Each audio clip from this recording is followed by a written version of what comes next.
Hello दोस्तों। एक आदमी था जो कि अपने मालिक के यहाँ काम करता था। उसे लगता था कि उसका मालिक पागल है। उसने उसे एक ऐसा काम दिया ही था जिसमें उसे ढेर सारे लिफाफे बनाने थे और वो बेचारा पागलों की तरह उसने लगभग 2467 अलग अलग तरह के लिफाफे पर गोंद लगी उन्हें चिपकाया, उस पर पता लिखा और उसके बाद उन्हें कपड़े के एक बड़े झोले में भर लिया। और फिर अगली दोपहर वो आदमी अपने मालिक के साथ ऑक्सफोर्ड स्ट्रीट पर सेल्स कॉल पर गया। उन्हें एक मेल ऑर्डर सप्लाई कंपनी के मैगजीन डायरेक्टर के ऑफिस में गए।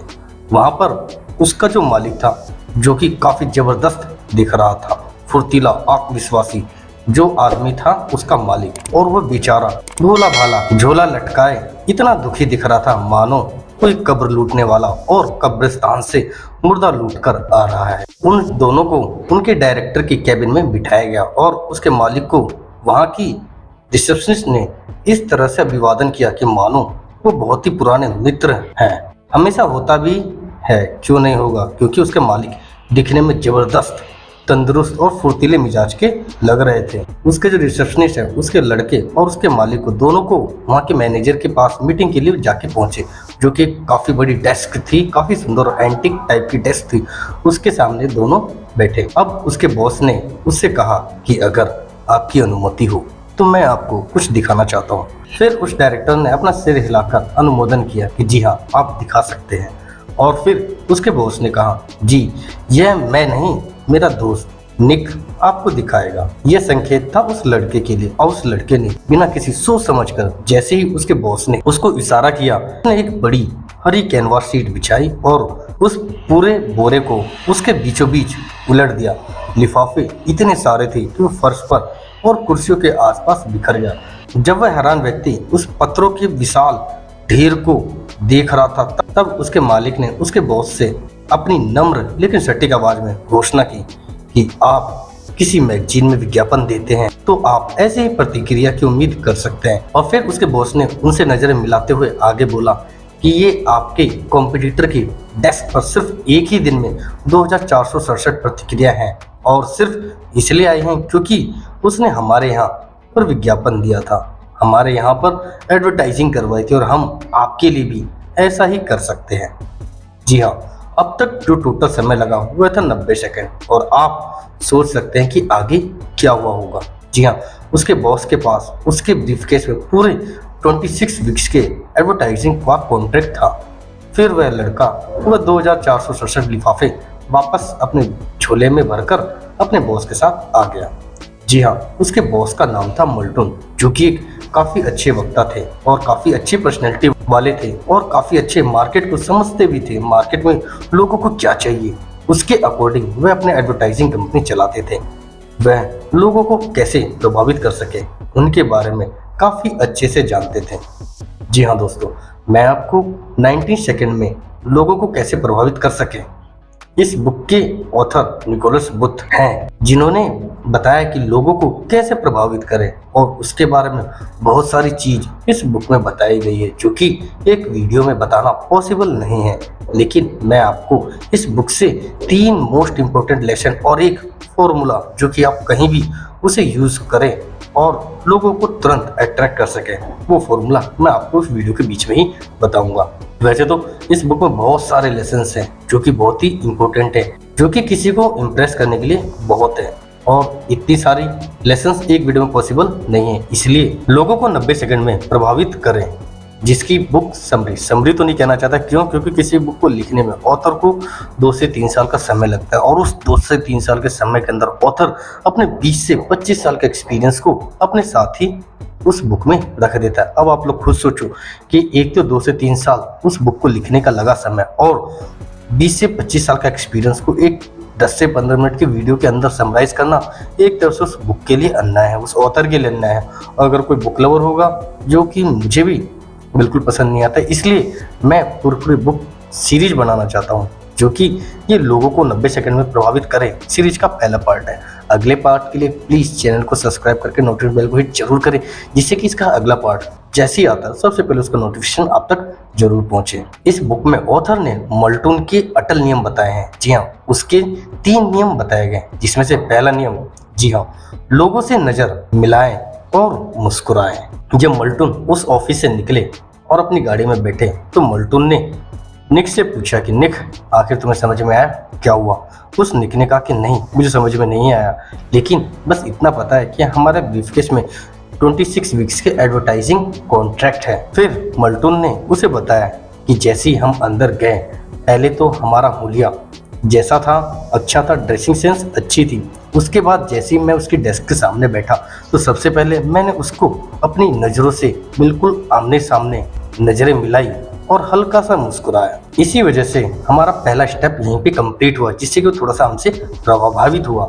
और आप लोगों को भी सबसे पहले मुस्कुराना चाहिए, और आप मुस्कुराने में थोड़ी सी भी कंजूसी करते हो या फिर किसी के सामने मुस्कुराने में थोड़ी सी आपको टाइम लगता है, तो आप एक प्रैक्टिकल कर सकते हैं जो कि इस बुक में ऑथर ने काफ़ी अच्छे से समझा है। ये प्रैक्टिकल आपको वीडियो पूरी देखने के बाद ही ट्राई करना है, या फिर वीडियो पॉज करके भी कर सकते हो, पर अभी नहीं करना है, पहले प्रैक्टिकल सुन लो। ऑथर ने बताया है कि अगर आप मुस्कुराने में थोड़ी सी कंजूसी कर रहे हो तो आप एक शीशे के सामने जाओ और ग्रेट वर्ड को अलग अलग एक्सप्रेशन में बोलते जाओ।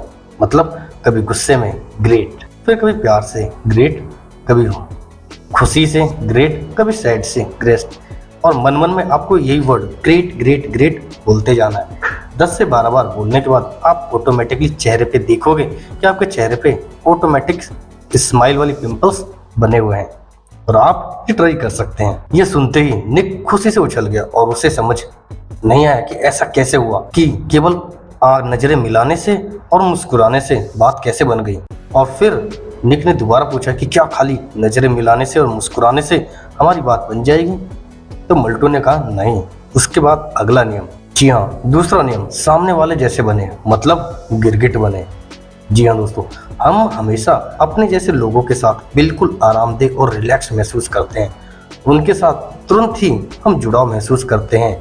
और आप लोग खुद सोचो कि अगर आप कहीं भी इंटरव्यू के लिए जाते हैं और आप इंटरव्यू में थोड़ा सा भी, लेकिन आपका बॉस एकदम सटीक है और वह आपको बोलने के लिए फिर भी आप कॉन्फिडेंस बिल्ड नहीं कर पा रहे, लेकिन जैसे ही आप इंटरव्यू के लिए बैठे तो अपने बॉस के पास सामने बैठे, जिस हिसाब से आपका बॉस बैठा है एकदम सामने, अगर वो सटीक सीधा बैठा है तो आप एकदम सीधा बैठे, जिससे कि हमें कुछ नहीं उसको कॉपी करना है।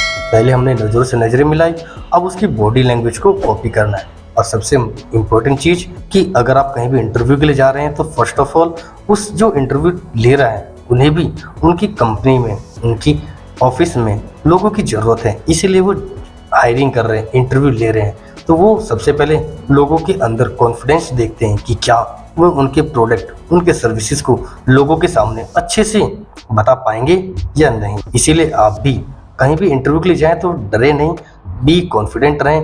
क्यों? क्योंकि किसी भी तरह सामने वाले को भी हमारी ज़रूरत है, इसीलिए बी कॉन्फिडेंट और सामने वालों को कॉपी करें और उसी के लहजे में बैठ जाए। निक की थोड़ी सी खुजली होने लगी।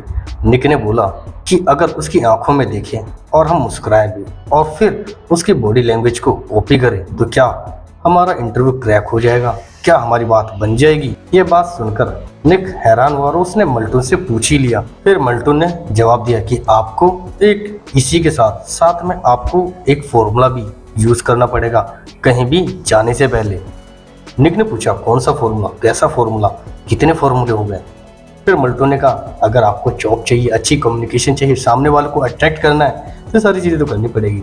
और ये एक छोटा सा शॉर्ट फॉर्मूला है जिसका नाम है KFC। जी हाँ, चिकन बर्गर वाले KFC नहीं, के स्टैंड फॉर नो। जी हाँ, जाने कि आप क्या चाहते हैं। सबसे पहले आपको पता होना चाहिए कि आपको चाहिए क्या, सामने वाले से हमें चाहिए क्या, उस चीज़ को जाने। जी हाँ, इसका मतलब आपको जॉब चाहिए या फिर सामने वाले को प्रपोज कर रहे हैं तो उसकी सिर्फ हाँ सुननी है। तो ये तो फाइनली हो गया कि हमें चाहिए क्या। उसके बाद F आता है। जी हाँ, F स्टैंड फॉर फाइंड। जी हाँ, उसके बाद आपको पता लगाना है कि वहाँ से आपको क्या मिलने वाला है, उसका फीडबैक लेते रहें जिससे कि हमें पता चले कि हमें सामने वाले से हमें क्या मिलने वाला है। And C stand for change. जी हाँ, जो आप करते हैं उसे बदल दें जब तक कि आपको वो मिल ना जाए।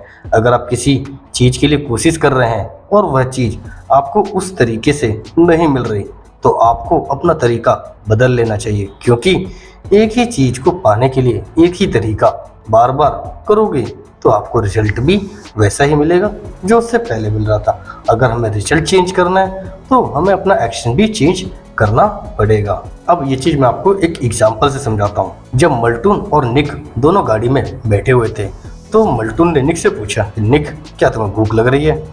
निक ने बोला नहीं नहीं, मुझे भूख नहीं लग रही। फिर उसके बाद मल्टून ने बोला कि सही कह रहे हो, तुम्हें शायद भूख नहीं लग रही है। फिर कुछ दूरी बाद ट्रैफिक वहाँ पे काफ़ी सारी थी। ट्रैफिक की वजह से उनकी गाड़ियाँ रुक गई। फिर मल्टून ने अपने साइड के शीशे को नीचे किया और फिर वहाँ पे निक को बताया कि यहाँ पास में ही एक मस्त होटल है जिसका खाना बहुत ही लाजवाब, लजीज और स्वादिष्ट है। ये बात सुनते ही निक के मुंह से पानी आ गया। और फिर मल्टू ने बताया कि वो पिछले वीक उस रेस्टोरेंट में, उस होटल में खाना खाने अपने फैमिली के साथ गया था और साथ में उसने कुछ टिप भी दिया था। तो वहाँ के जो वेटर्स हैं, जहाँ पे वो लोग काम करते हैं, वो भी काफ़ी अच्छे और खुश मिजाज टाइप के लोग हैं और उनका खाना तो वाकई दिलचस्प था। यह बात सुनते ही निक के मुंह से पानी आने लग गया। और फिर मल्टू ने दोबारा पूछा कि निक, क्या तुम्हें भूख लग रही है? अब निक ने जवाब दिया, जी सर, बहुत ही ज़्यादा जोर से भूख लग रही है, आप कहो तो अभी चलते हैं। फिर अचानक निक की घंटी बजी। निक को समझ में आ गया कि ये तो मेरी परीक्षा चल रही है, मल्टून जी कुछ और समझाना चाहते हैं। फिर मल्टून जी ने समझाया कि पहले मैंने पता लगाया कि मुझे चाहिए क्या। मुझे चाहिए था कि हम दोनों रेस्टोरेंट जा खाना खाएं। फिर उसके बाद मैंने पता लगाया कि तुम्हारी तरफ से मुझे क्या मिल रहा है, तो मुझे तुम्हारी तरफ से ना ही मिली थी कि भूख नहीं लग रही, हम नहीं जाएंगे। फिर मैंने आपसे पूछा था कि क्या तुम खाना खाना चाहते हो, तो आपने मना कर दिया। हमने अपने एक्शन को चेंज कर दिया। पहले मैंने आपको रेस्टोरेंट दिखाया, उसके अंदर बने खाने के स्वादिष्ट, लजीज और लाजवाब की तारीफ करी, जिससे कि आपको और तेजी से भूख लगे। और फिर उसने सामने उसको रेस्टोरेंट दिखाई दिया।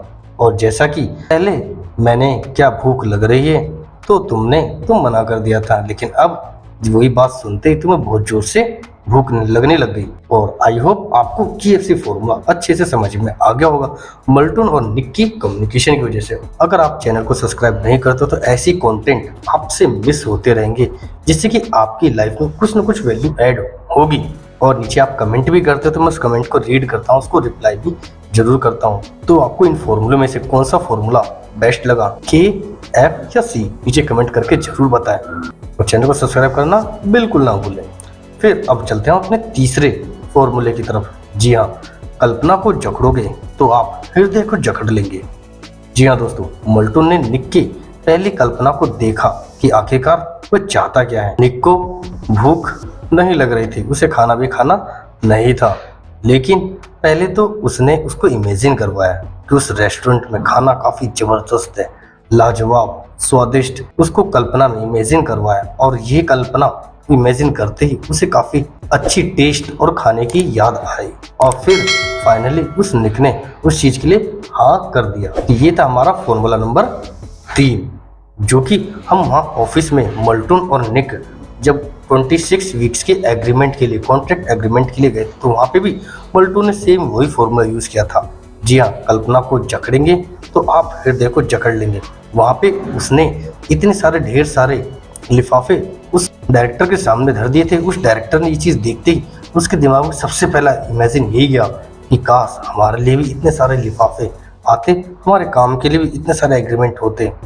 ये कल्पना करते ही सीधा मल्टून ने अपनी बात डाली और वो बात फिक्स हो गई। तो हमें भी इन तीनों फॉर्मूलों का यूज़ अपने जॉब में, काम में या फिर किसी को प्रपोज करना हो तो उसमें भी आप यूज कर सकते हैं। और हम अपने नज़रिए को कैसे बदलें और अपनी बॉडी लैंग्वेज को कैसे तैयार करें कि सामने वाला देखते ही, हमारे नज़रिए को देखते ही हमारी बातों को सीधे सीधे मान ले, हमें कुछ और बोलना भी ना पड़े।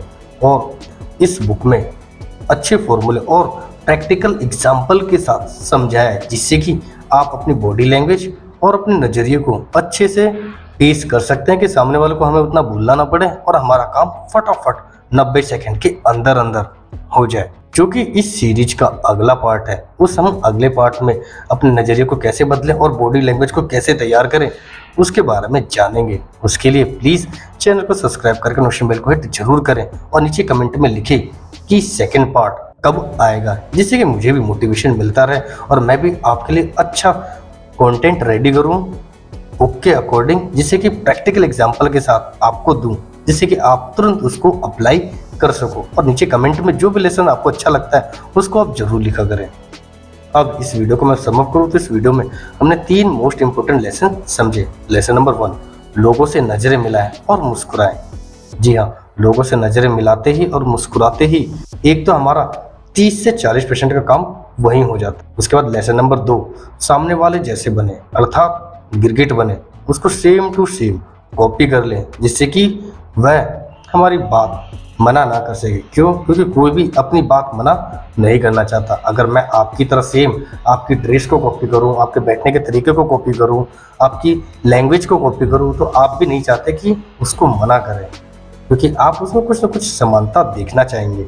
समानता आपको दिख रही होगी तो आप उसे भी मना नहीं कर पाएंगे। एंड लेसन नंबर 3, कल्पना को जकड़ेंगे तो आप हृदय को जकड़ लेंगे। जी हाँ, किसी को आप विजुअलाइज करवा सकते हो कि आपका काम किस तरह से हो सकता है और उसको विश्वास दिला सको, और विश्वास भी झूठा नहीं, सच्चा वाला, जिससे कि उसने जैसे विजुअलाइजेशन किया उसको अच्छे से समझ में आ गई। अर्थात अगर आपको वेब डिज़ाइन का काम आता है और कहीं पे आप वेब डिज़ाइन वेबसाइट के लिए काम जाते हो, तो आप सामने वाले को उन साइट्स के बारे में अच्छे से बता सकते हो कि ये ऐसे डिज़ाइन होगा और वहाँ पे दिन के हजारों विजिटर्स आएंगे और फिर यहाँ से क्लिक करके वो यहाँ आपके प्रोफाइल पे जाएंगे, जिससे कि सामने वाला अच्छे से विजुअलाइज कर पाएगा। और उसके बाद हमने जाना KFC फॉर्मूला। जी हाँ, K स्टैंड फॉर जानना, कि हमें जानना होगा कि हम आखिर चाहते क्या है।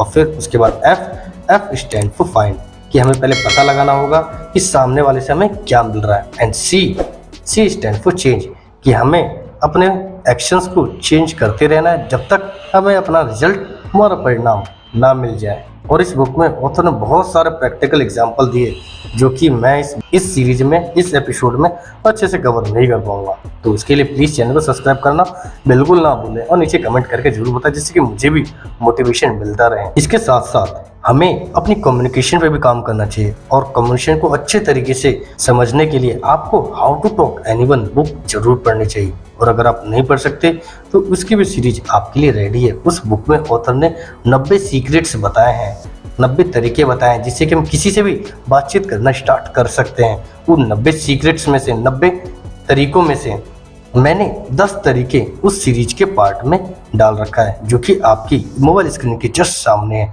इस पर आप क्लिक करके आप 10 तरीके जान सकते हैं, क्यों कौन से 10 तरीके जिससे हम भी लोगों से आसानी से बात कर सकें। अब हम मिलेंगे अगली वीडियो में, तब तक के लिए बाय, टेक केयर, और अपना कीमती समय देने के लिए तहे दिल से शुक्रिया।